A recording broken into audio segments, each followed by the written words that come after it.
So that is all of our housekeeping issues. With that, I want to introduce our presenter this evening. Our presenter is Erik Wright. If you are on the West Coast, you almost certainly know Erik. Very active on the West Coast. He is the director of the United States Polo Association West Coast Regional Training Centers in San Francisco, LA, and also he's in the desert as well during the winter.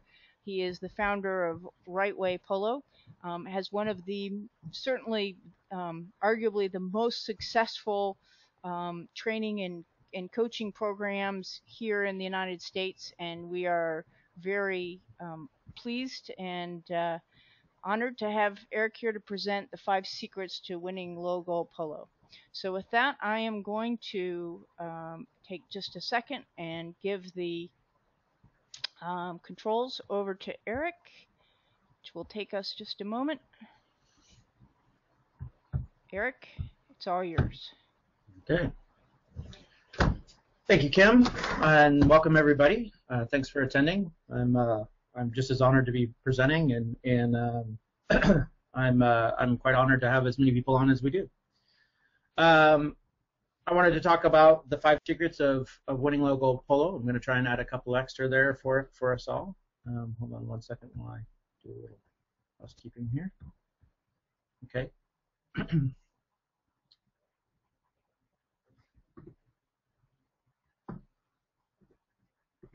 Hit your we're at Polo Pyramid? Yeah, your slideshow there, Erik. Okay, perfect. Okay.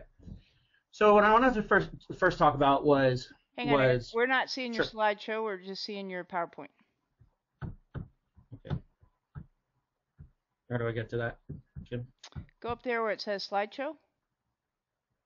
Nope, up at the top, slideshow. There you go. There you go, from the beginning. It's good. Okay. There. Okay. Okay. So I first wanted to talk about the different types of polo and the different types of low goal polo, because there actually are a few, and this may seem a little redundant in some places, but I think you'll see the picture at the end. What I'm always trying to create, whatever venue I'm in, is a pyramid for people to climb and climb whatever level they want. You have to give people stepping stones, new players in particular, stepping stones to get into polo. The model to get into polo is pretty tough. I think the old model was kind of, maybe you knew a friend and you had that he would float you a couple of polo ponies for a little bit, and then you pretty much had to buy a horse before you even knew whether you liked polo.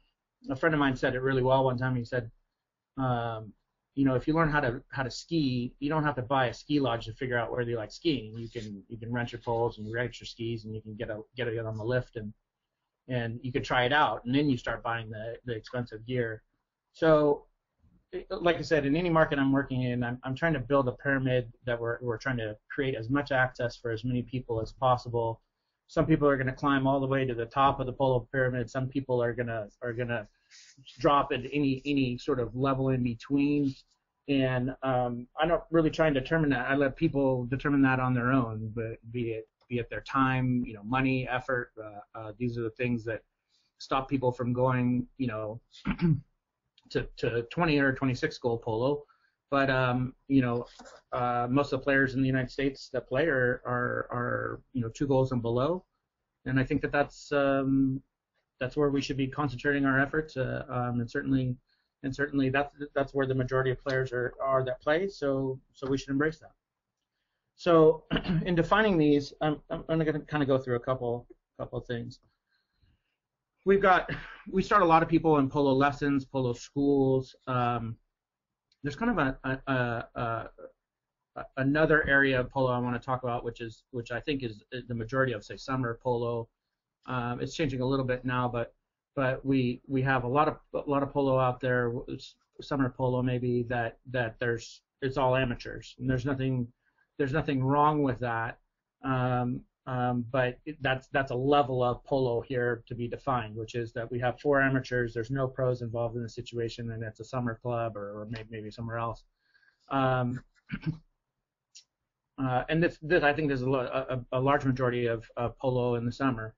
I like to see personally, and full disclosure here, I'm a 2-goal pro, and I make my part of my living this way. But I actually believe that if you add a pro, and it has to be the right kind of pro, and someone that is more invested in building the club and the membership and is playing for the fun and enjoyment of other players and teaching those players. So I don't always like to see 4 amateur polo unless they're obviously they're better players. But what we're trying to avoid is bad polo, because bad polo is not fun polo, and this leads to people getting frustrated. A lot of times you'll see nobody knows what the rules are, nobody knows what who fouled and who didn't, and now it's a he said she said thing. But when you have kind of a neutral, I like to have a club sponsored pro, so that sponsor or that pro is representing the entire membership. I like to see that. The caveat here is that you have to take a lot of care to find and hire the type of pro and club manager and instructor that plays for the betterment and enjoyment of players and members, as opposed to just playing for myself, and those guys are hard to find. So you kind of go from that to the situation that I work in the most, which is club polo with 1 pro on a side. I think this is the best balance between cost and enjoyment. It's still tough to afford sometimes, especially if you're doing it at a club level. But I like to see that. I like to have when I do this in my 1-goal polo in the desert, or most of my coaching leagues, or the things I do in the various clubs that I'm in. I like to put a coach on each side and have 3 amateurs with the coach, and each coach on each side kind of provides instruction. I think that this is a really good model for a lot of polo, in particular introductory polo, because you're providing guidance, or in theory you're providing guidance, and you're allowing people to get better at their own speed. And some people move through that procession quickly, and they move on to faster and faster polo, and some people take more time, and you should allow for that. I think that this can also be typified in pro pool situations. We see that, and I'd like to see that more and more. I think that that's a win for both amateurs and pros, because pros, they're all on equal footing. They understand what their job is, and for amateurs, the cost can be split 3 ways, and you're getting teams. We move from up this ladder, into, say, low goal tournament polo, 4 to 8 goal polo, and on higher. This is when maybe people are starting to hire pros on their own. And the West Coast is typified by 4 to 6 goal leagues. Let's say in the desert is what I associate this most with, but from the West Coast. And this is the next logical step for people that want to improve their skills and go to the next level. It's at some point you have to stop training and put it to use, and this is a good place to do that. But it's kind of an acquired taste. I mean, for me, I don't like to see people pushed into this level of polo too soon. A lot of people get pushed into this in their first year. For me, I prefer people take a couple, even 2 or 3 years to decide whether that's where they want to move into. I feel like you're much better off waiting and having these people really be ready to play that polo and enjoy it. Because if they're pushed into it by a pro, by compatriots, by the club, maybe you're really pushing them out, because they spend a lot of money and they don't have fun. And it's going to be a lot of money either way, but you want people to have fun and actually be able to enjoy it. If they're just running around, following everybody around, that's not going to be fun. So I prefer to take time with these players and let them come on at their own speed. And then kind of on up from that, we're into medium and high goal polo. Those are more or less the same from that point of view. That we're out of low goal polo, but when you take these as a whole, they form a pyramid or a ladder that players can climb, and you let and as an association, I think that the more we build this kind of ladder, the more places we can build this ladder, and give people different places to land on the pyramid. It just adds to the number of people that can play and enjoy the sport. I'm often asked where are all the high goal sponsors? Where are those guys gone? And I usually respond that line of thinking is kind of starting from the wrong end of the production line. People don't just drop out of the sky here. They have to be brought on by thoughtful professionals with a long-term vision. And not every person that you bring into polo, either as a club or a professional, is going to go play 26 goal. Most of them aren't. 90% of the players that play in the United States are 2 goals and below. So that's where most of the players are, and we should work to help those people. And that's also where you find the high goal sponsors, because the high goal sponsors, almost all of them started out as logo sponsors. So if you're looking to produce high goal polos, that's where they are. And anyway, I just like to build this kind of ladder or a pyramid as we're going along. So anyway, let's go on to the 5 secrets of winning logo polo. Let's see, we got medium. Sorry. By the way, there are different strategies for each. You're going to approach this differently, and I can kind of answer that in Q&A. I've got a couple of the basic strategies I use in logo polo, and I'm certainly happy to take questions at the end on those. Okay, 5 secrets to winning logo polo. My primary mentor in polo is Corky Linfoot. One of the best things he ever said to me, among many great statements, was, "Don't play low goal polo, play high goal polo slowly." And what he meant by that is how do you play a high goal slowly? It's an attitude. A lot of it comes down to preparation. I'm probably the least talented 2-goal player in terms of, I'm not a guy that takes the ball out of the air and hits it out. What I try and do is be very prepared, very well mounted, and put the team together that has a chance of winning. So you have to prepare your team and your team members, and you have to have a strategy and a team philosophy before you step on the field. No, it's not always possible if you're in a tournament on the weekend, but to the degree that it is, you should attempt to do that. And even if you only have a day or two, a lot of times you got a local tournament, you only got a few days to prepare. You don't know, you should circle back with the players that you're going to play with and try and form out some kind of philosophy, some kind of idea of what you're going to do. It makes a big difference in your success. Erik. So put a good team together. Yeah. Before you go on, this is Kim. So just a question on that. One of the things that seems to happen in low goal polo is that we sort of just restructure and start playing a different kind of game when we're in low goal as compared to medium or what we see played in the higher goal. So can you talk a little bit about what is high goal played slowly? What does that look like, and how does that differ from what I might be playing every day out on the field, or what our listeners might be seeing or experiencing on the field? How do they know if they're playing high goal slowly or they're playing low goal? Well, I think it takes direction. In other words, if you go out with a philosophy and then you're trying to execute your strategy or your philosophy, it all starts with, if you don't have a strategy or philosophy, you're not going to end with one, right? So you don't know whether you're executing that or not.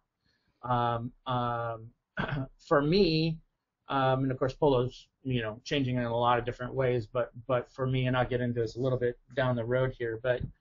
But for me, if you can play kind of classic polo, when I say play high goal, I don't personally mean dribble the ball 15 times out of the air and score. I actually mean to simplify it and to play a team game with 4 players and so back shots and really to the degree you can training, setting up on set plays. You're setting up your knock-ins, you're setting up your throw-ins.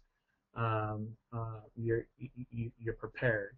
So I guess that's the most basic answer, and I'll answer and kind of each of these is a little bit of an answer to that question, but okay. I think the first that fair enough. Mm-hmm. Okay, so you want to put a good team together, and if you want to play polo and have a laugh, put your best friends on the team, but that isn't always what it's going to lead to a successful team or a win. So when you're putting teams together, I put teams together based. Probably first thing I think of is position.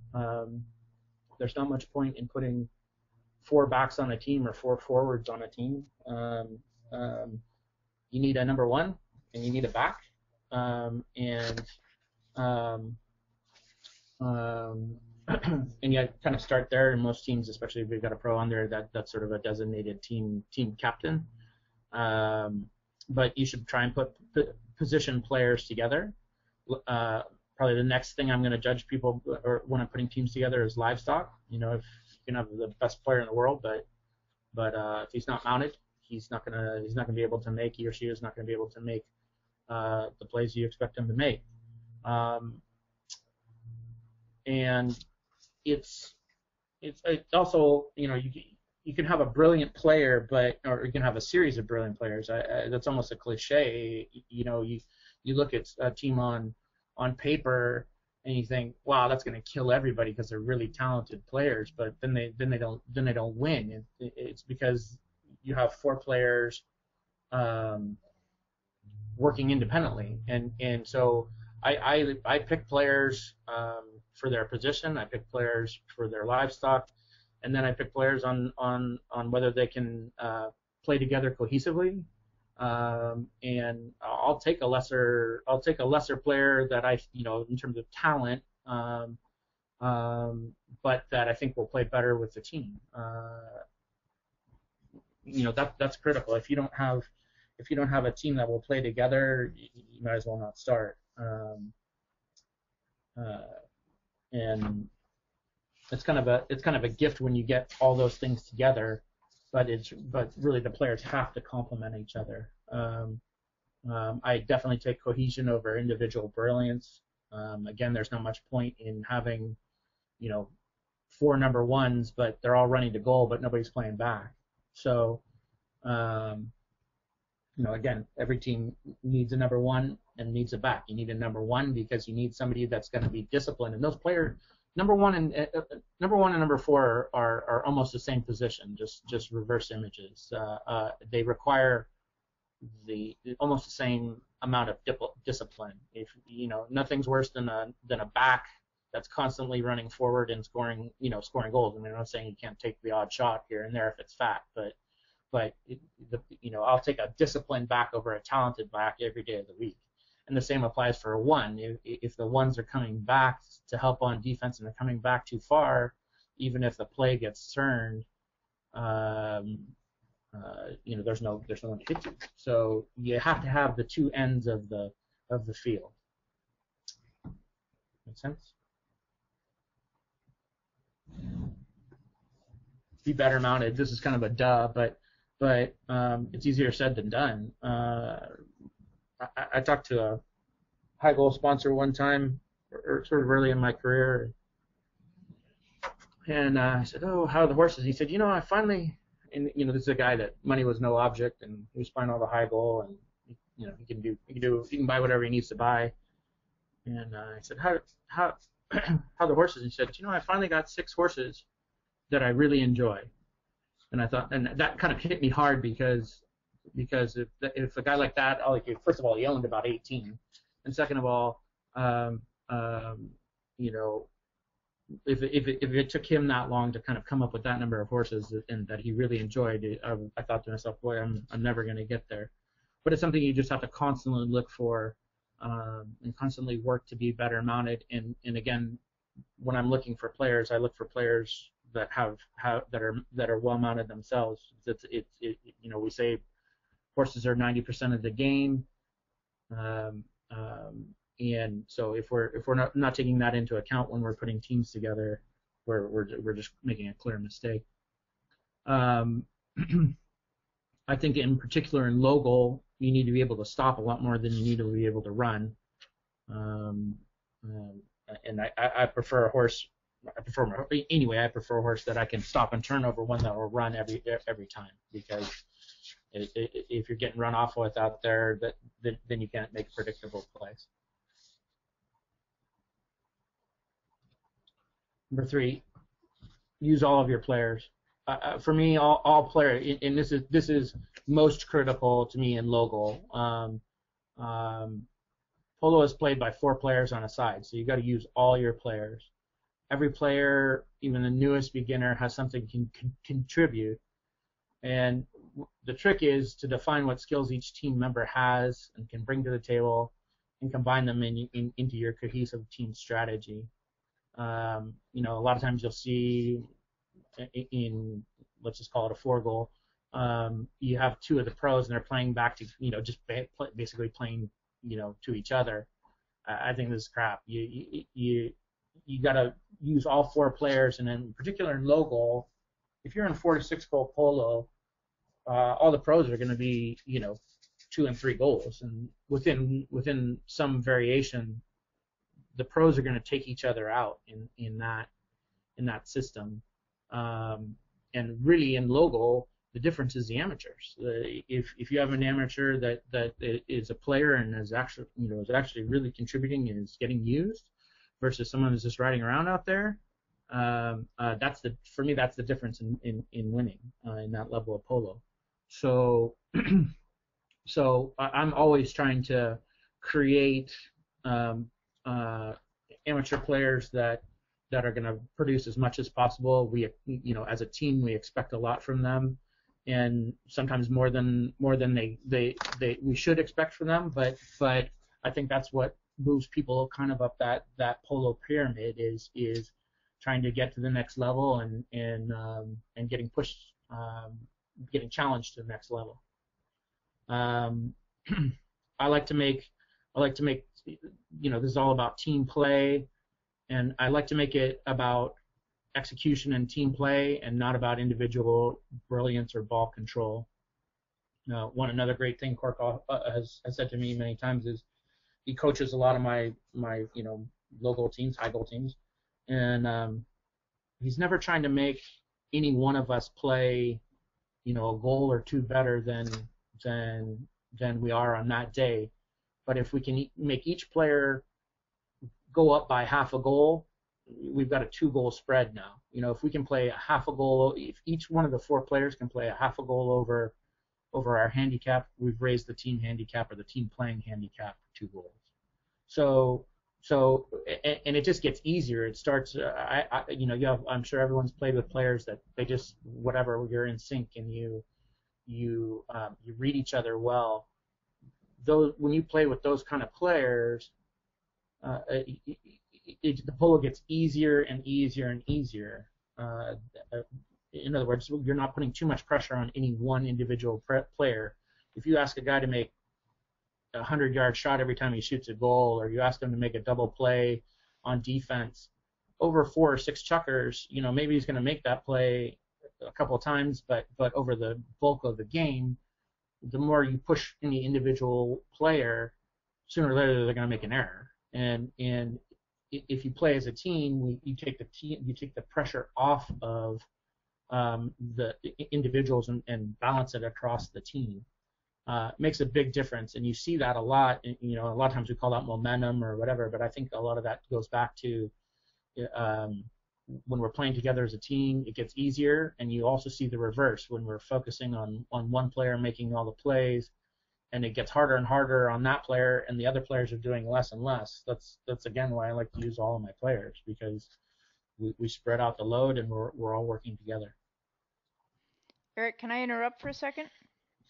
Would it help if Again, if I advanced if I took care of your slides for you? Sure. All right. So don't freak out when I take control back. Okay. Keep going. Okay. Oops. I'm out. Okay, wait a second.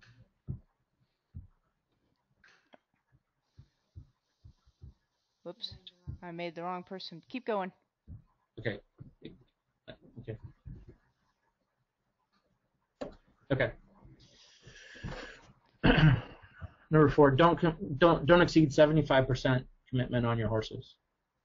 There is rarely a need to go over 75% commitment when you're playing logo polo. Even you know, if we're calling it the upper reaches of logo for even to 8-hole polo. You know, I consider that greater than 75% commitment. That's you're running in the 6th chucker to stop an overtime goal, you know, or you're running to stop to go into overtime or something. That's when you exceed 75% commitment on your horses. Good players run to where the ball is going, and then they slow down, so that when they arrive, they're under control. When they're under control of their horses. Particularly in logo, you're going to see the slowest moving players on the field will be the professionals in general. They're going to a spot and then slowing down and being under control. A lot of that goes back to anticipation, and if you're a new player, that it takes a while to develop that. But it still doesn't mean that you want to exceed your 75% commitment on your horses. We get this you know, the kind of downward spiral, the downward speed spiral, and it is the speed spiral is downwards, not upwards. You know, we see this most times when a player is late to a play. They run at 100% commitment level to a player that's at 60% commitment level. They get hooked out. Now they go, you know, by 4 or 5 strides. The play gets turned, and you know, now they're rushing to get back to the next play. Now they're even more late, so they're going even harder. The horse is getting more and more tired, therefore, you know, less and less able to stop. And that's just a downward speed spiral. If you find yourself in that situation, slow down, pick an opposing player, mark that player until you kind of get your bearings again. Again, I see at the top here a great statement by Corky Linfoot. Don't confuse activity with achievement.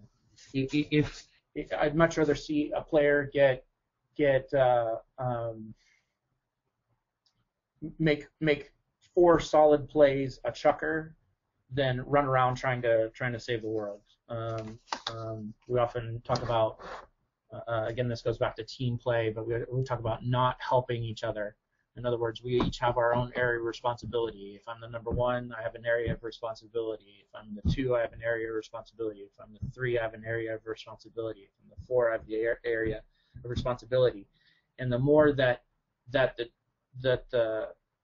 3 spends in if I'm playing 4 and I've got the 3 in my area of responsibility, we're running over each other. We're not helping each other. So you have to be able to accept that commitment and fulfill it or not. But when you come and help, in general, that's not a help that hurts the team, not helping.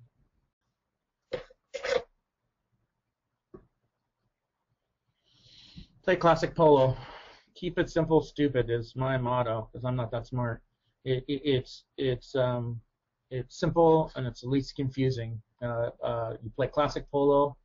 It involves the most players. back the ball 95% of the time you have the opportunity to do so.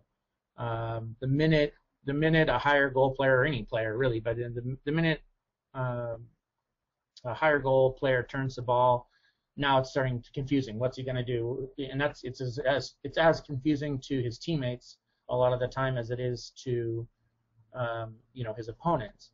So in particular, when you're starting maybe coaching league or one goal or whatever, if you back that tail shot every time, you're conditioning people to turn up to new players to turn up and play that line. And even a lot of times that you back that ball and it comes right back at you. But if you keep backing it, people will start to read the play. Excuse me, and now you got people playing polo versus just running around. I like to take full swings at the ball. I don't like my players, really any of my players, but certainly not my beginners to dribble. Maybe a half stroke, but even that I'm not crazy about. I like people to take full swings at the ball, move the polo ball, and I don't want to confuse a full swing with a hard swing. A full swing is still soft. You're just kind of letting the mallet do most of the work. And in particular, inside the 60, shoot. There's windows that open and there's windows that close, and when you see an opening inside the 60, for me, shoot a goal. These are kind of basics of just really simple polo. We see a lot of people trying to dribble the ball to goal, and that's nice, but for me, when if you have 60 yards to cover, and you take 15 shots to cover 60 yards, that's 15 opportunities to miss. When I'm inside the 60 and I see a window, I shoot it, because maybe that window is going to close. And of course, the other thing that happens when we dribble is that in general, you're going to slow down, and that's going to allow the defense to collapse on you, and usually get hooked, or you're trying to shoot through horses' legs and people. And so for me, I just say, when you're inside the 60, shoot it. So again, back the ball 95% of the time, shoot on goal. Okay, 2 more winning secrets. Plan your play and play your plan. You got to have a plan, and it's shocking how hard it is to get 4 people thinking the same way. I played a lot of polo in a lot of different places, and it's very difficult to put teams together that will play together. But you should always work for that. You should have at least two. We have very few set plays in polo. We have penalties, we have knock-ins, we have throw-ins, and those are their only set plays. Everything else is free form.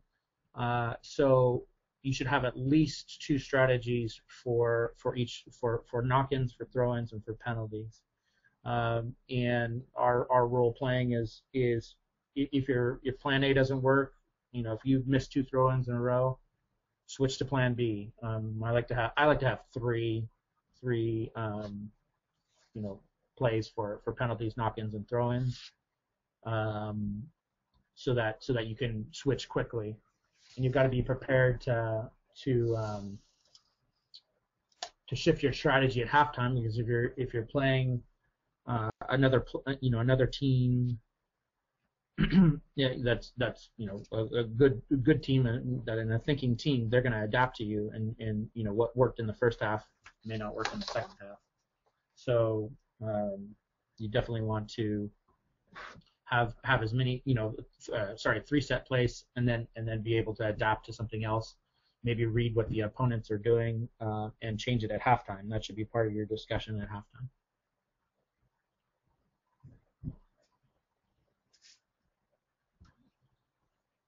So here are 2 of the kind of plays I use with it's called a 4-man rotating zone.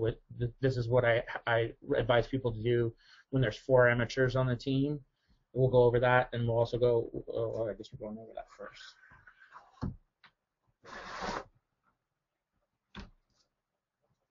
So, what I like people to do, usually I start a lot of people in the arena, so they're used to kind of the rotation scheme of arena polo, which is that a player. Whoops, where did we go backwards again? Oh.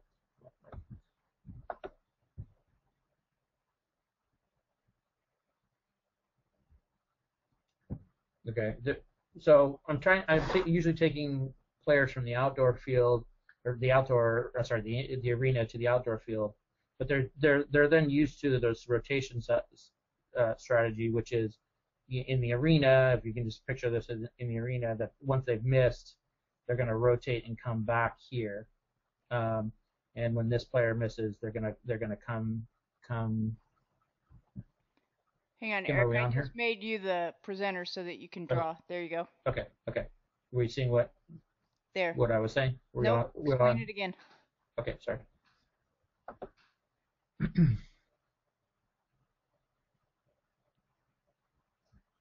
Okay. So what I was saying is that I take a lot of players from the arena. That's where I start players, and then they go from the arena to the outdoor. When we do that, the arena players are used to the screen here. They're used to this rotation strategy that you employ in the arena, basic arena strategy, which is the minute that this player misses, he's going to rotate back behind as quickly as possible. And he's going to carry the ball for as long as possible. And when he misses, he's going to come back behind. Basically, when I switch people to the outdoor field, and there's not a pro on the side to kind of help things out and help things moving along and provide guidance. Again, not the ideal situation for me, but if this is a situation, then what I do is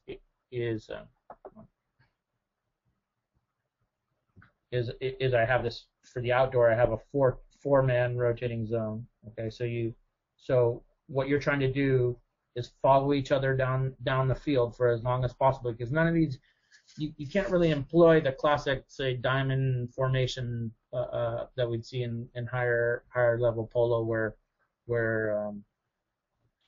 we've got where we're making passes to each other, because none of these individual players, when they're starting out, can hit far enough or accurately enough to make passes and use angles. So you're going to go straight up and down the field as much as you can, and when this player misses, they rotate back behind, and we just keep going like a train. And sometimes they call this a train, and they'll just keep rotating back behind each other. The critical part is to rotate as quickly as possible, or sometimes I have players just move over to the side here a little bit and wait for the whole line of players to go by, and then drop in back behind.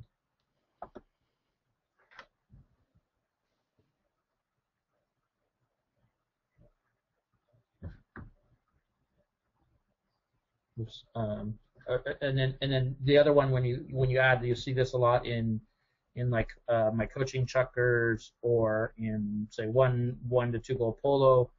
I call it, there's a three-man rotating zone. So you'll have, say, a better player, professional team captain up here.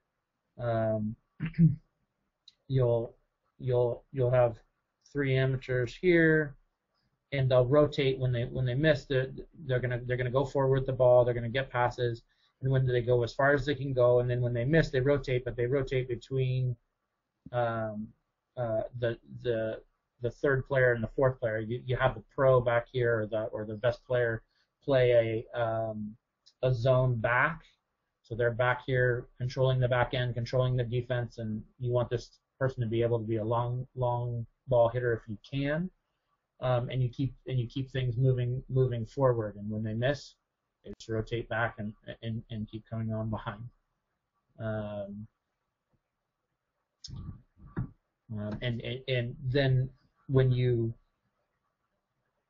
when players have progressed past this level, I mean, this is a pretty early stage, but when they have progressed past this 3-man rotating zone, that's when I start asking one player at a time, particularly in the coaching situations, to start playing back behind the pro, and then we start playing a more traditional type of polo, where we've got a back, we've got a one, and we're passing that way.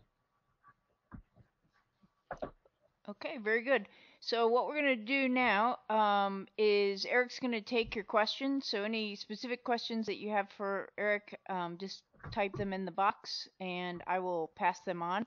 While we're letting everybody type some of their questions, though, I have some questions for you, Erik. Okay.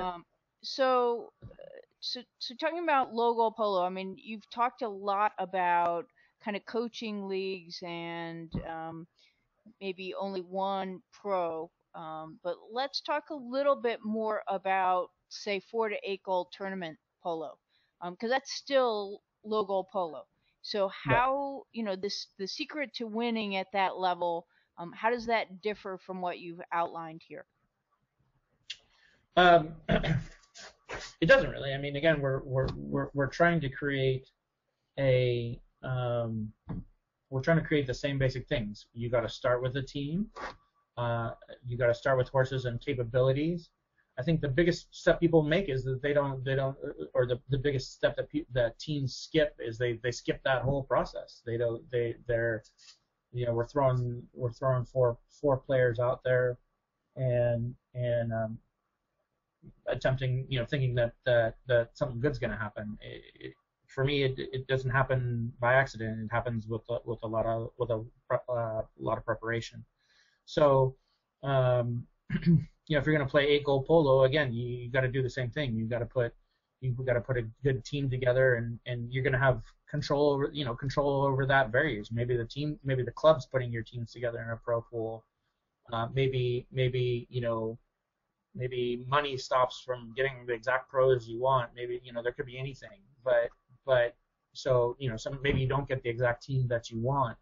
But whatever team you come up with, you gotta get them together on the same kind of page, and play together, and then have your strategy, map out your philosophy. Are we gonna run and hit? Are we gonna try and slow the game down? It's gonna depend on the teams that you're playing against as well. I mean, you have to take that into account. You have to take into account that maybe you're playing a team that likes to run and hit. So it's at least a thought that you maybe want to run a different strategy where you're trying to slow the game down a bit. That's at least a strategy. Polo to me is a martial art, and for every move there's a counter move, and you always want to have you always want to be aware of what the other team and the other players like to do, and then you're trying as much as possible to make them do the opposite of that. If the team likes to run, try and slow them down. If they like to slow down, try and make them run. In particular in regards to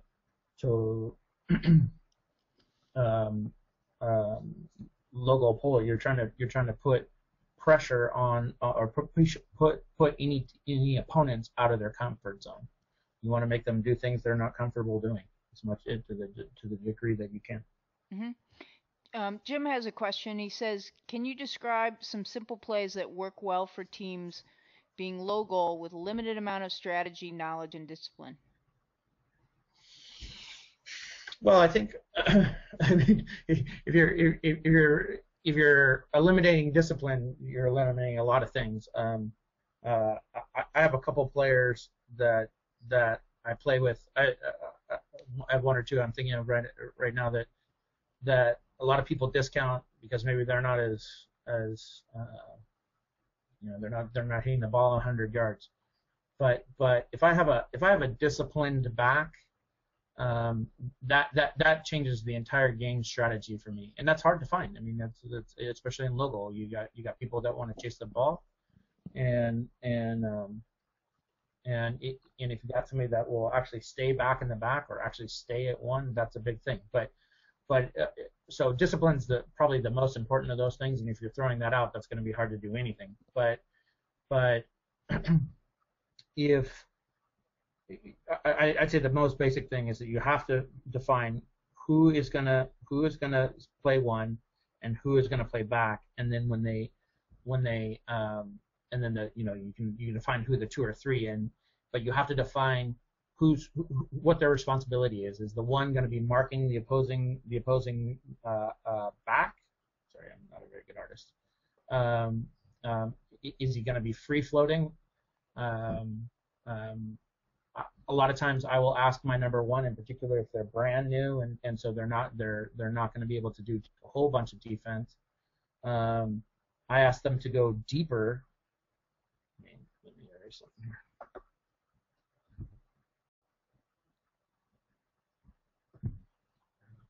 A lot of times I'll ask them to go deeper than the opposing back.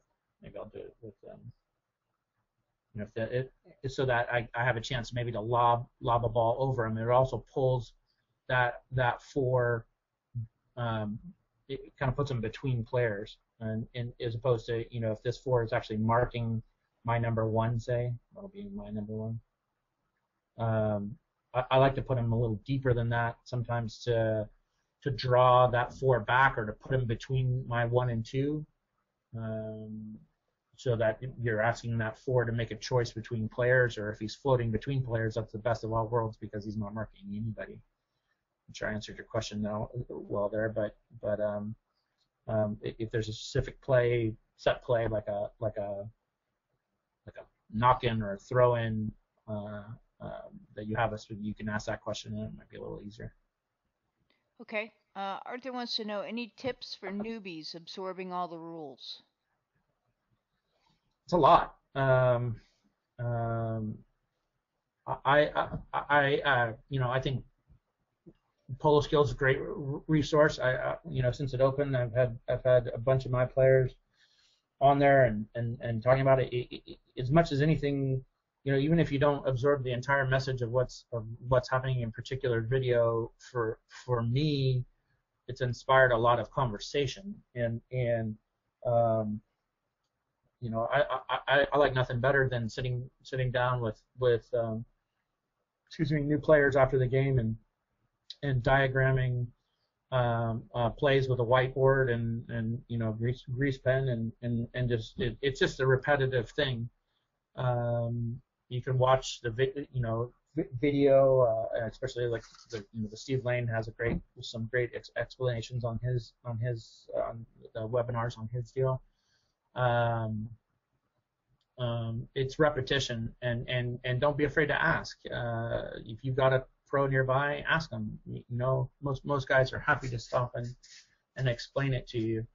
I think polo is got to be the most difficult sport that there is. When I grew up in high school, I was a very serious swimmer. I was 4 hours a day in the pool, and I did that every day. And in polos, I think most of us that had some sort of high school athletic experience, you practiced every day or at least 3 or 4 days a week. And most of the time in polo, we're trying to come out on a Friday or a Sunday and try and get better in 2 days. For me, for the newbies, spend as much time riding and talking with somebody that you respect their opinion, review polo skills or any videos you can find, and ask questions. Again, in high school we were out there playing every day trying to get better. Polo, which is 10 times tougher than any sport there is, we're trying to do a day a week or 2 days a week. It's not a practical reality. And I would say that if you're a newbie, ride as much as you can, and as relates to the rules, as much video, as much grease board time, and as much grab somebody and ask them when you have a question. I like to grab my players between checkers and say, okay, you went to this play. and we need to change it. Polo is about time, and it takes a lot of time to become a good player, and it takes a lot of time to learn all the rules. But I think the journey is really a fun thing. I tell players, if instant gratification is your thing, polo is probably not your sport. But it's the greatest road to be on, right? I mean, you learn something new, and that opens 5 doors, and you open one of those doors, and that opens 5 more doors, and it's such a deep sport in terms of learning new things. I feel like high goal players even are learning something new every day, and I don't know that there's too many sports you can say that about. Okay, we've got some more questions, but I just can't help myself. I've got to chime in on Arthur's question. Mm-hmm. So because this is something that I faced myself, Arthur. So here's my ideas for it. Number one, you asked about rules specifically and absorbing all the rules because there's so many. It's amazing how many people have never actually read them. Or they've only read them once. And the more you play, your understanding of the rules with each reading will get better and change. So one of the things, I try to read the rules at least once a season, and generally more often than that. So that would be number one. Get out the little white book and read it. Number two is take opportunities to umpire and go to umpire clinics, even if you don't ever intend to be a certified umpire. I am a big believer that the more umpiring you do, the better you become as a player. Number three is for those of us who play a lot of low goal, you'll notice that high goal is a lot easier to see the fouls than low goal. Low goal is just a big cluster bumble half the time, right?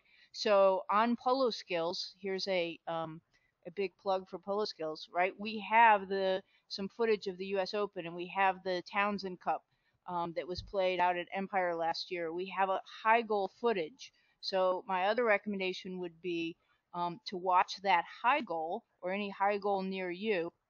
If you can, watch it with a knowledgeable player or umpire and ask them, what was that foul? Why was that a foul? And then finally, I just got a note today from someone who was watching last year's U.S. Open, and he sent me on Polo Skills, and he sent me a note, and he said, love the slow-mo button. That's the ability to go backward and forward in slow motion. And on the videos, I was able to understand why the fouls were fouls. And because those things happen so fast, without the ability to go forward and backward, it's really, really hard to figure it out. So those would be my answers for newbies about how you would try to absorb the rules. And that's a great suggestion. The other thing I would suggest is, take the rules. It's a lot. So take the rule book, and that's a great place to have a grease board or a pad and paper, and diagram out the examples so that you have an understanding. And if you're confused on sometimes it's hard even to diagram it out. But diagram it out as much as you can. If you're confused, then ask somebody that you think knows, and diagram it out section by section. It's the only way really to start it, at least at the philosophical level, and then seeing it as a whole nother thing. As much as you can, be out there and umpire. You don't even necessarily need to to blow whistles. Yeah. It just being out there, and I think you realize how hard it is to be an umpire. So I think it drops the complaint department down at least a little bit, and two, it just gets you in the idea of starting to see the line, and maybe you didn't see the line where you thought it was, and the other umpire can help you with that. Should be able to help you with that, and it starts making your mind quicker. It makes you a much better player. The other thing you can do, even if you have no intention of being an umpire ever, is to take the rules test, because that is an education in of itself. I mean, I learn something every time I take that test. I'm like, where you relearn it. again, the USPA has a ton of resources. They'll send Steve Lane or other professional umpires out to your club, and USPA is putting these resources out there, so you should avail yourself of them. It's a great way to figure it out. Again, even if you don't ever mean to be an umpire, it makes you a much better player. Okay, next question is from Rexy. It says, should the back always hang back and wait for the play to move towards him? Well, Polo, a game like any other, you can play a zone, or you can play, which means that oops, what happened here?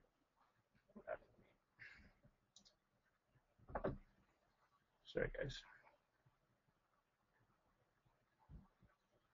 That the 4 is taking responsibility for this zone, and the 3 is taking responsibility for this zone, and the 2 is taking care, or you can play man on man, where you're committing to an individual player. Where's my pointer options? Pointer option. There we go. Or you can go man on man. But let's assume here that you're playing a zone back.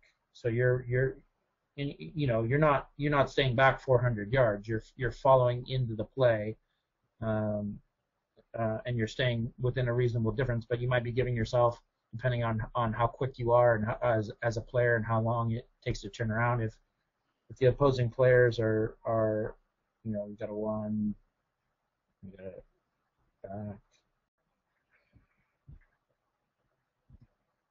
and sorry, you got a 2 and a 3. Sorry, guys.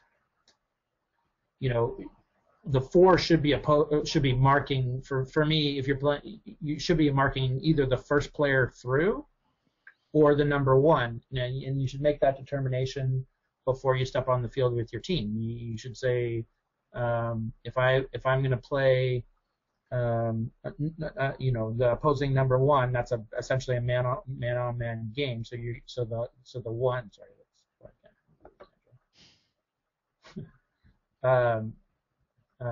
if you're at the back position and you're playing man on man, then you're going to be with the opposing 1, right? Alternatively, you could say, I'm going to take whatever the first person, if the players are in a scrum, you got the 1 in the back, and you got these players back here, and somebody breaks out. What you're saying in particular when you're playing zone back, you're going to say, I've got as the back, I've got the first player out, no matter who it is, and that's a team strategy. I like players to play a zone back. I think it's simple to play, and you're just picking back. But the short answer to your question is, I love a back that stays back.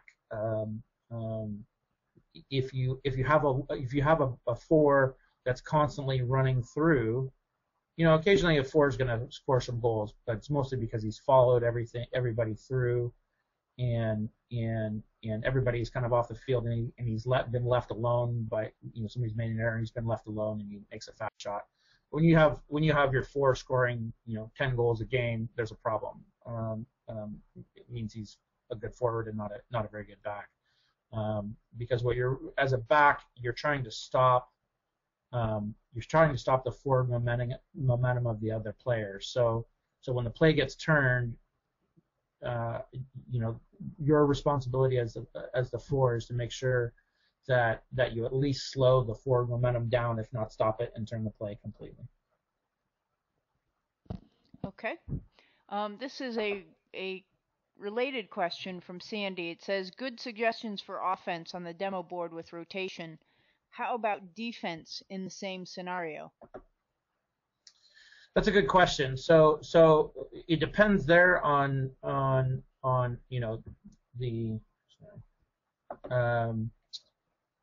it depends there on the caliber of player, how much time people have been playing. In particular, just because I play so much 3-man rotating zone, I'm playing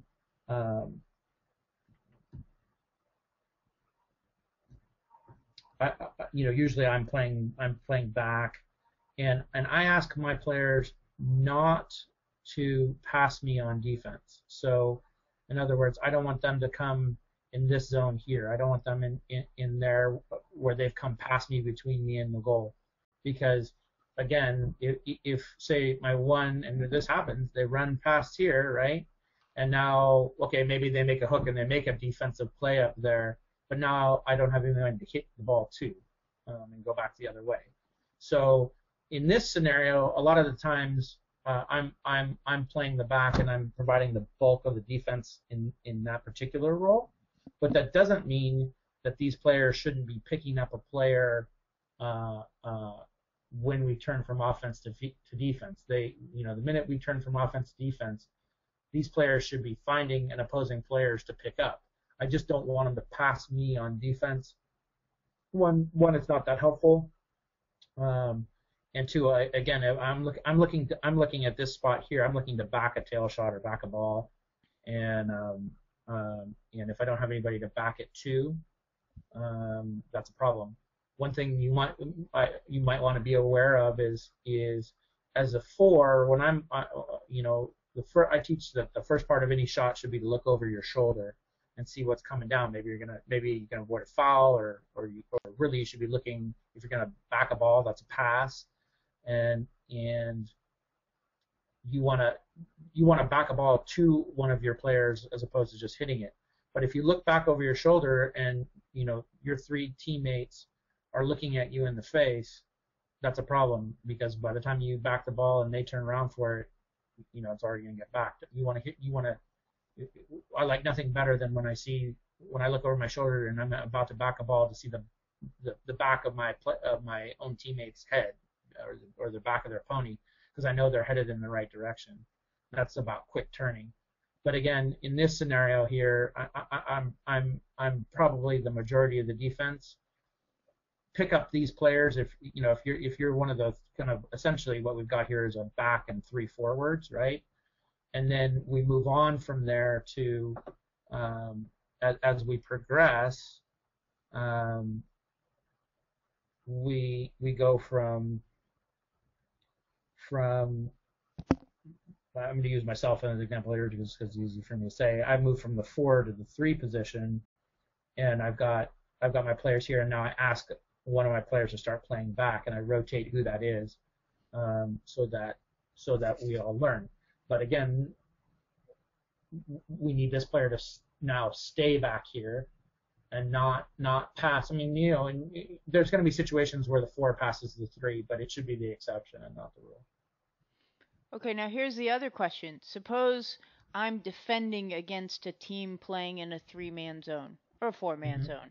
Mm-hmm. So I'm marking the second man in line, or the first man in line, and that first man drops back to the back of the line. What am I doing? That's a good question. I mean, that's part of why it's effective, is because it can be a little confusing for the other team that way. So one, you have to recognize that that's what's happening, and maybe and that's maybe not an easy read. Maybe you're not reading that they're employing this strategy. But as a team, you have to decide.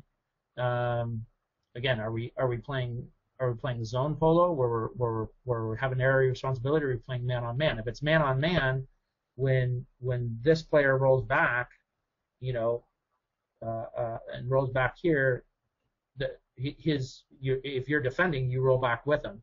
That's probably a lesser strategy than if you're playing against a team that's employing say a 4-man zone, you're probably rotating zone. You're probably better off playing a straight up zone position. Yep. Play 4.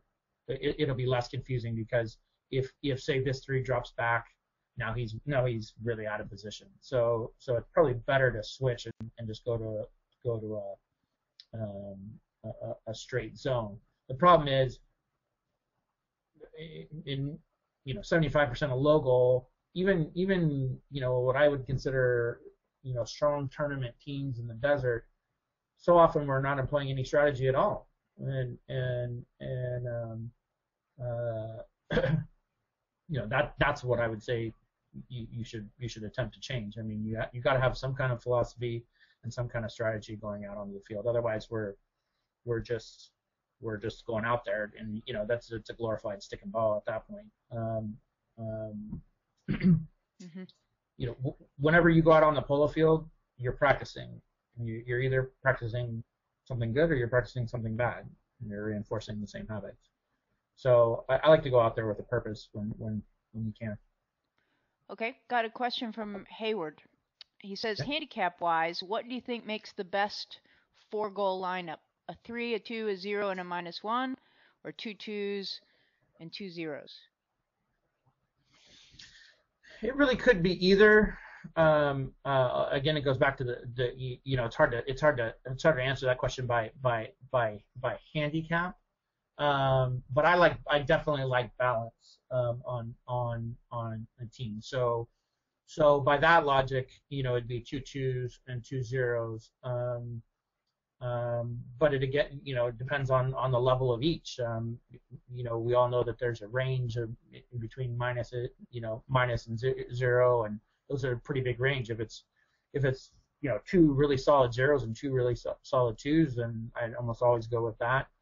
But we don't always have a choice, right? I mean, sometimes we got a -1 that's willing to bet pro and a 0 that's not. But if that's not the problem, that's a tough question in, say, 4-goal.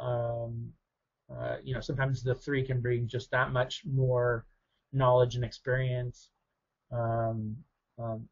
If you have a 2 that can captain, and that's something you definitely need in low goal, is someone directing traffic. So again, when you're picking that team, you're looking for someone that can captain the team, and usually when you got two goalers, you may not find a captain in there. That might be the critical difference. Either one can work. I tell you what I wouldn't do personally, almost under any circumstances, is, and it's now legal, is say a 4 and 3 0s. I just think that's too easy when you focus all your kind of power in one player. It's too easy for 1 or even 2 players to take that player out, and the other players can kind of work around them. Which is a nice segue into our next question, Erik. Actually, Okay. Francisco says, can you present can you present a simple play for 4 amateurs, not a rotation, playing against a pro and 3 amateurs? Pro and 3 amateurs. Then in that situation, let's call that. So I'm assuming he's on the 4 amateur team, and he wants a good way to beat a pro and 3 amateurs. Right. So in that situation, that's an interesting question, and that actually happens a fair bit. Let's say you got the pro here.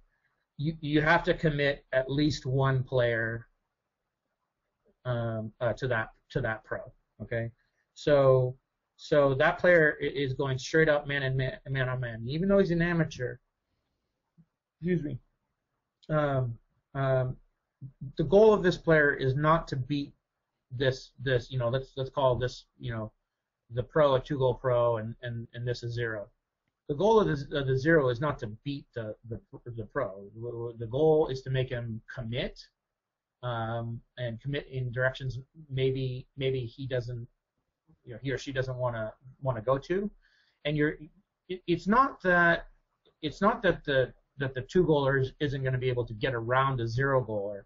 It's that it costs some time, and time is the huge thing here.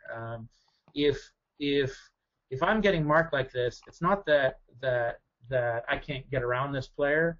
It's that I have to think about how I'm going to get around this player. So now I'm setting up plays based on this player. I like to divide I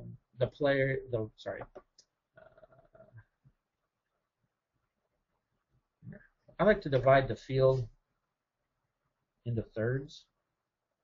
Okay, and these are lanes, they're alleyways, right? And if you have a player here let's call this the pro in your situation, okay? What you're trying to do is to create a situation whereby you're taking one or more of these alleyways away. So just the fact of you being right here means that it's tough for this player to go into this, the pro, say, to go into this area, and maybe even tougher to go here. So now you're forcing them to go, basically, let's call it to the right here, okay? Now, when they do that, if the rest of your team's paying attention and is aware at that level, they should start setting up.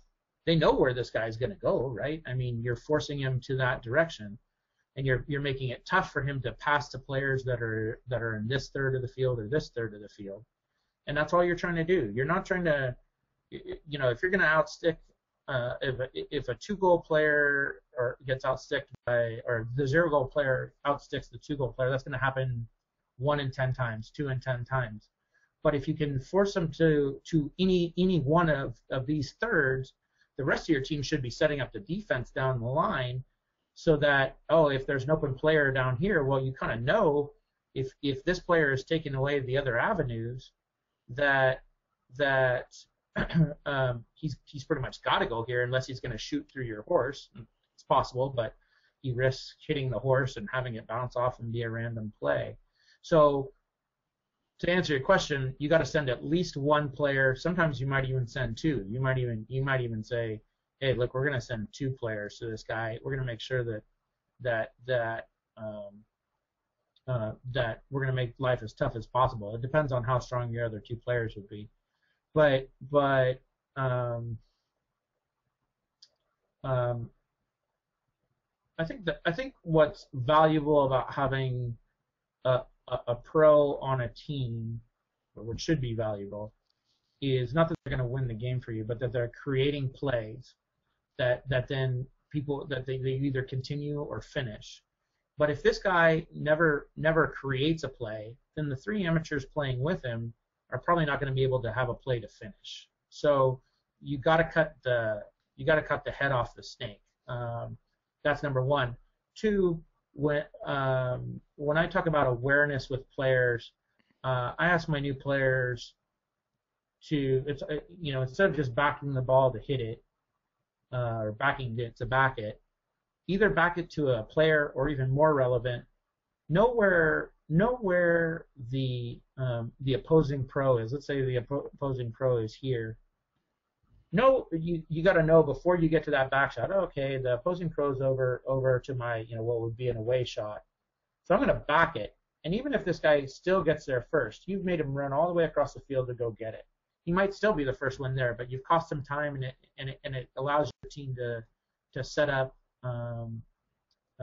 its defense or set up its offense. But I would say if you're looking for that probably didn't qualify as a simple play, but I would, if you want me to simplify it, what I would say is spend at least one player who leaves their mallet at home and marks ideally you'd be marking the opposing pro's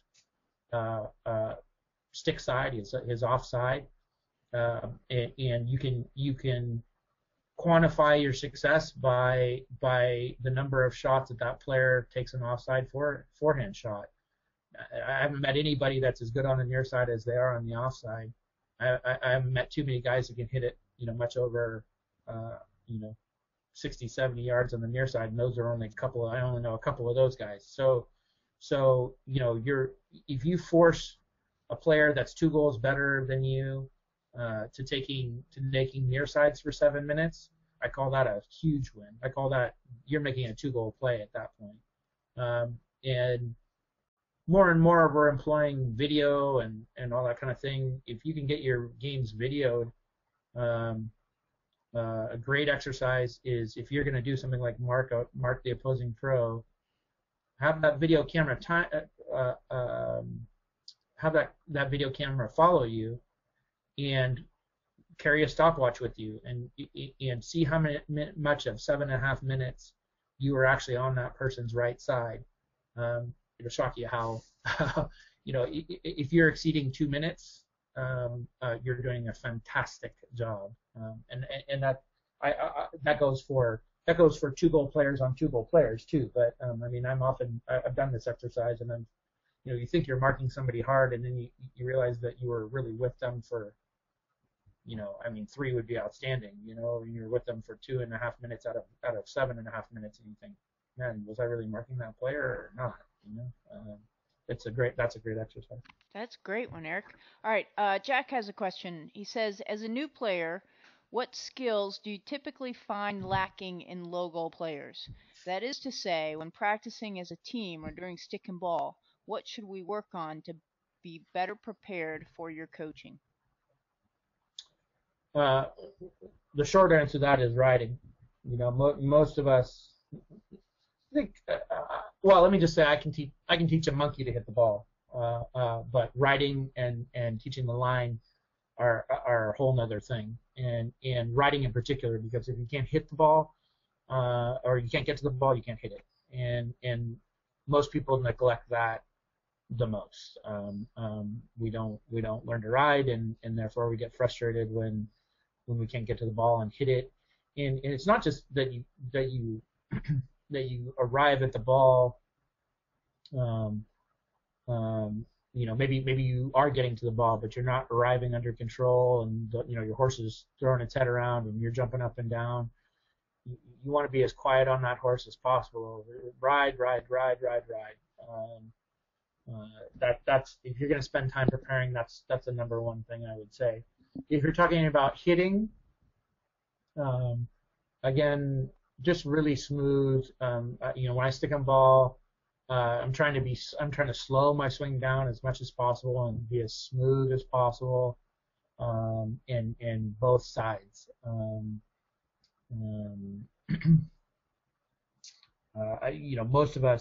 Most of us tend to swing a little too hard, and so when you go out there, I really work on slowing it down. The other thing that people don't practice that I think they should is when we go out for a stick and ball, a lot of times that's a 20 or 25 minute stick and ball, because we're hand cantering around, and we go out and we take a hand canter around the field, taking offside forehanders. Well, that's the shot we're the best at. When I stick and ball for 3, maybe 4 minutes, and I'm stick and balling at tournament speed, because if you practice at a hand canter, then that's the speed that your timing is going to be for a hand canter. And so I don't, if you want to go out and, again, I mean, there's different things. If you want to go out and run around and put a smile on your face after a hard day of work, then go take a 25-minute stick and ball and take the ball around. There's nothing wrong with it. If you're going to go and actually practice something, then I would go for 3 or 4 minutes hard and then go put my horse away, because if you practice at a trot, then you're going to hit really well at a trot. But when you get up to tournament speed and everyone else is running around at full speed, your timing's going to be off.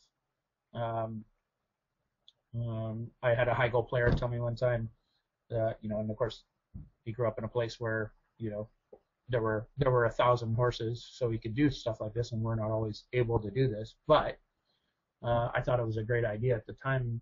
His dad told him when he went out there, he said, okay, they had 10 horses to stick and ball, and his dad would say, on this horse you only take near side back shots. On this horse you only take near side forehanders. On this one you take neck shots. On this one you take tail shots. You get the idea.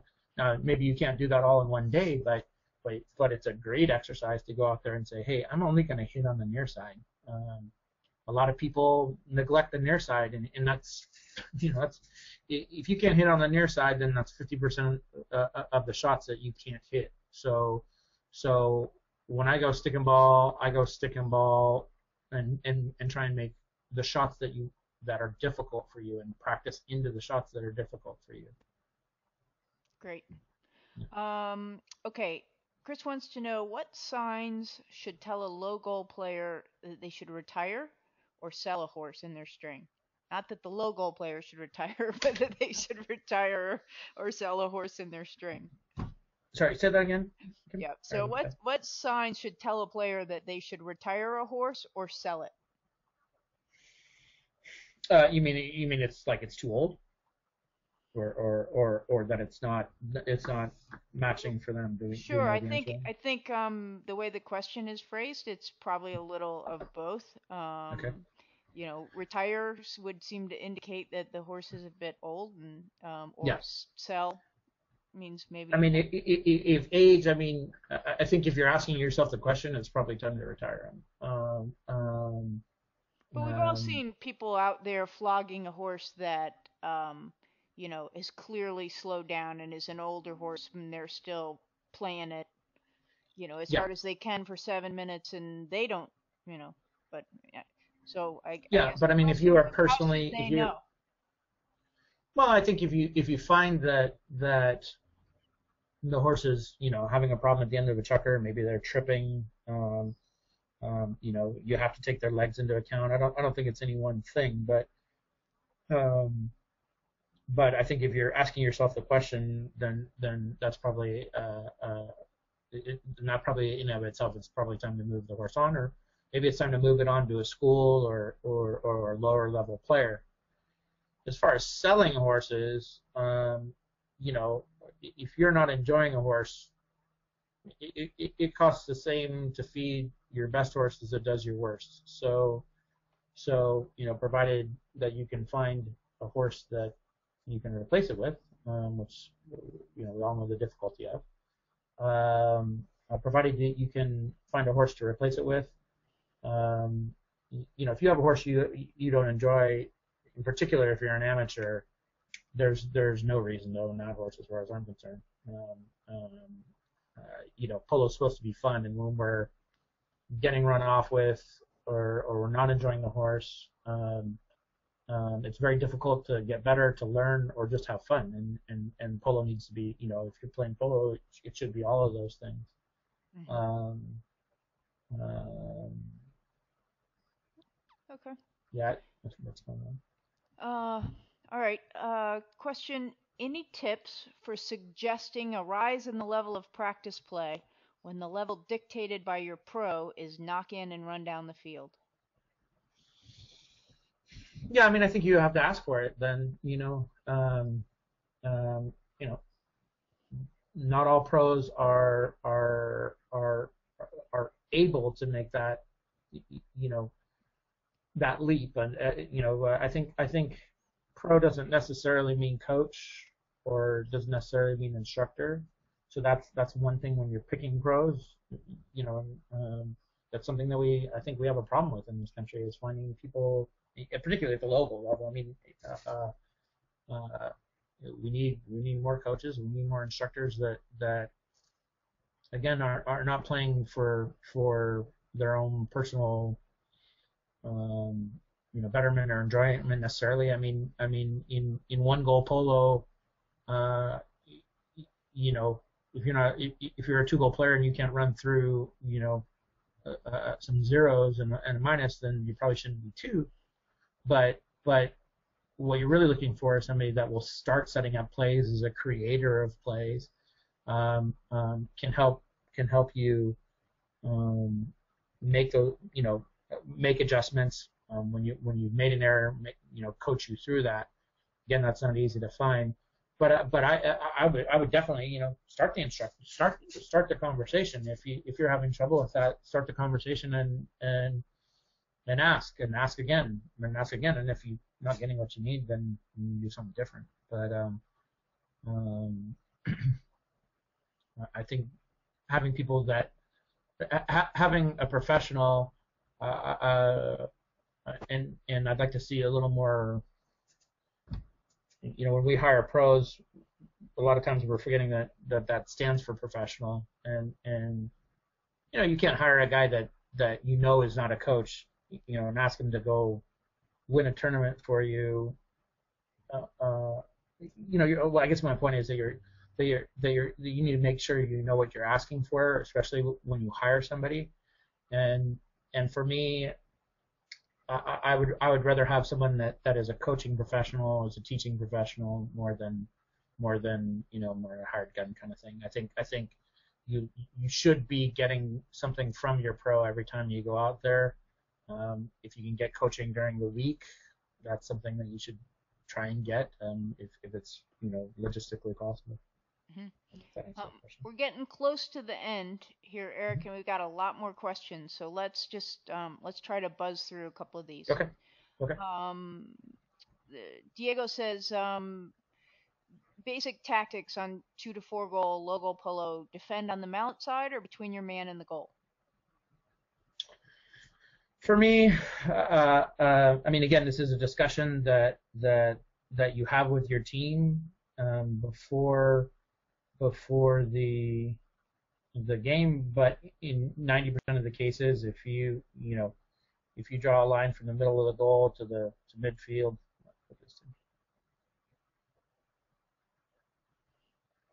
Anne has a suggestion. She says Control E or Alt E might erase the green board faster. I don't know if that works or not, but you might try it. Thank you, Anne. Thank you, Anne. Okay, so if you draw this diamond from middle of the goal to the middle of the field, okay, for me, the team that controls the inside of this diamond probably wins the polo game. The more that you can push your opponents into corners, and these corners are dead corners, so the more you can push your opponents into these corners, and you yourself as a team can move up and down the middle of the field, the odds are, when you move up and down the field, the odds are you're going to have a pretty easy shot at goal.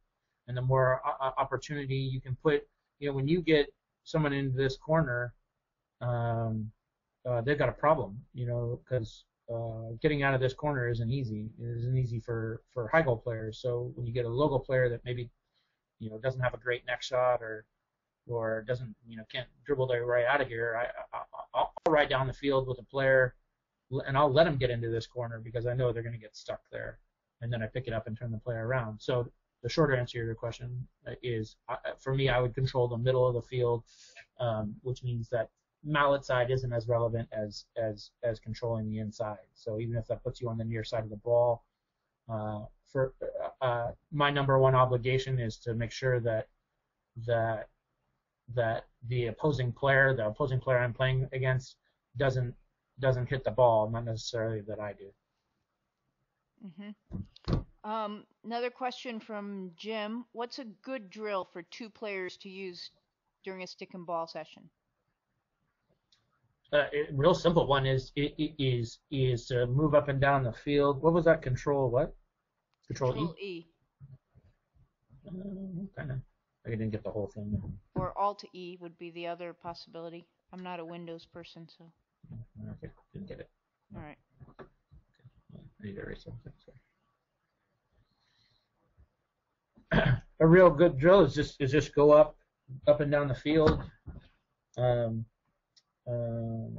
sorry, guys.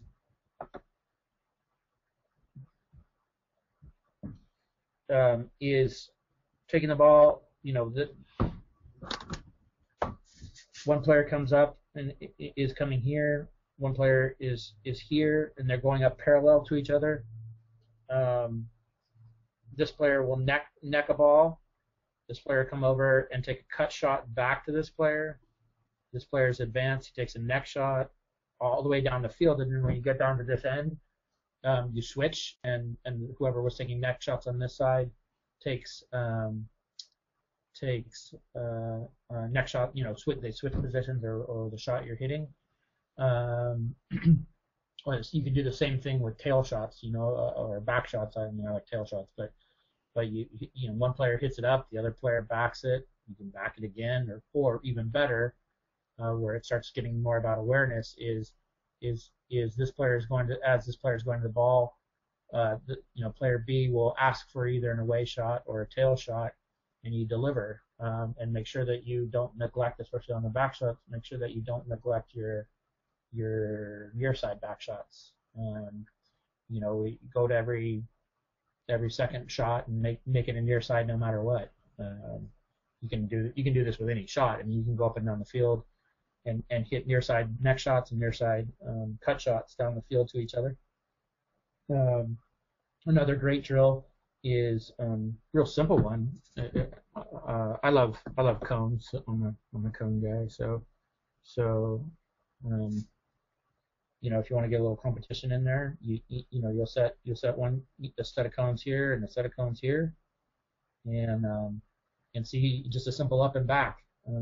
So much of this game is about getting turned around.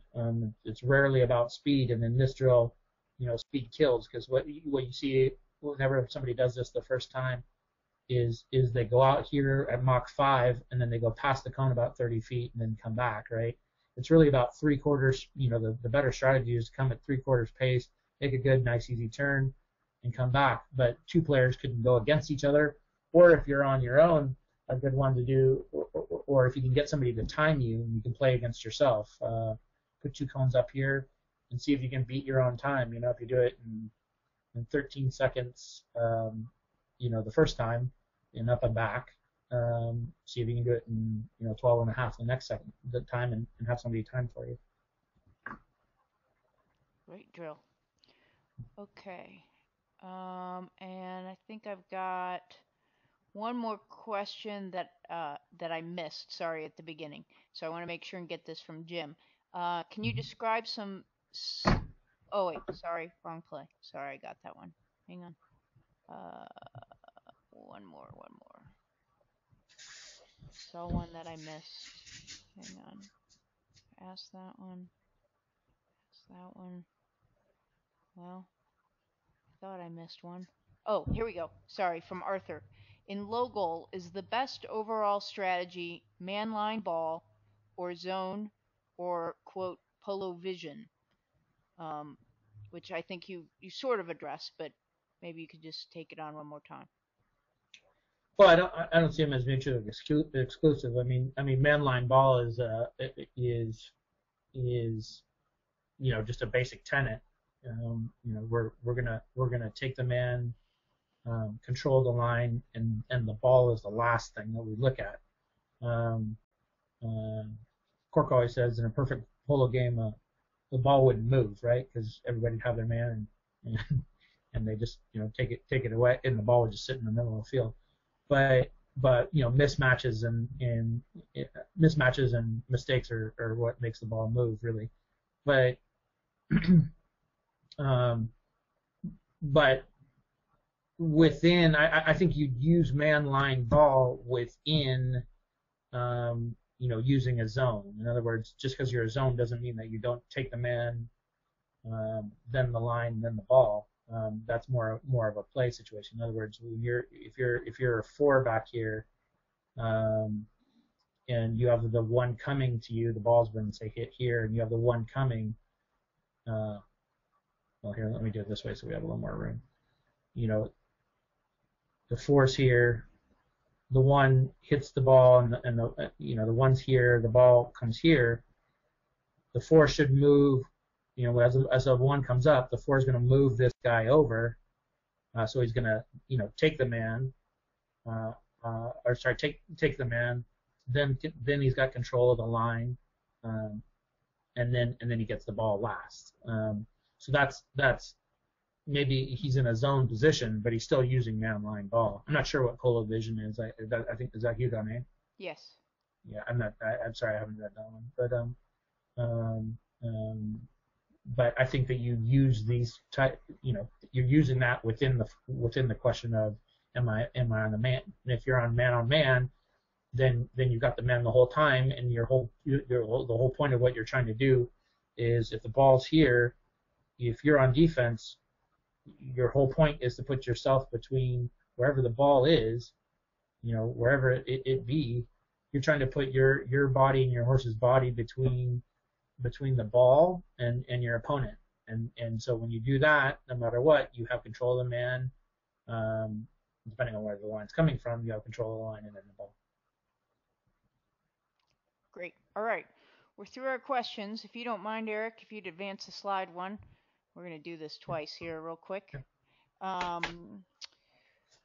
Just want to let everybody know how to get a hold of Erik. He can be found at Erik@Wrightwaypolo.com. If you need me, I'm at Kim@poloskills.com, and Amber is Owen@uspolo.org. If you'll hit the slide one more time, Erik, I just want to let everybody know what our July webinar is going to be. coming up next, and this is a nice segue, Thursday, July 18th, at same time, same station, we have Coach Charlie Muldoon, who's a Team USPA member and was the coach of the 2011 US FIP team in Argentina. Charlie's going to be talking about various set play strategies. So he'll be talking specifically about penalties, fours, fives, and knock-ins, and with some different strategies drawn out for players at the various different levels and handicaps for each one of those, which is a question that we have actually gotten quite a lot of. Not from everything from how do I line up for those set plays to what is my role to what is some of the more advanced strategies. So we've asked Charlie to go through that with us, and he has agreed to do that. So each of you will receive an email with the link to register for that. We hope you will join us. I want to say thank you to Erik for taking time out to do this for us. We really, really appreciate it. There's some nice comments left for you here. Last thing to tell you is the archive will be available in a couple of days. Probably, really, honestly, did I say 18th? Sorry about that. Thank you, Alice. It's actually the 19th. My bad. July 19th is the Thursday in July. Sorry about that. I will put the archive up here very shortly. On your way out, there's a little exit survey. It will literally take you 2 minutes. Just tell us what you thought of this webinar. Was it helpful? Who else would you like to hear from, and what topics would you like to have covered? We're going to do a total of 6 of these, thanks to the USPA for their underwriting. So let us know what you would find helpful, and we will try to get someone to present that for you. All right, we went about 10 minutes over, but hopefully you found that worthwhile. Thanks, everybody. Have a great evening. Thank you, Erik, and we'll see you all on the polo field. Thanks, Kim.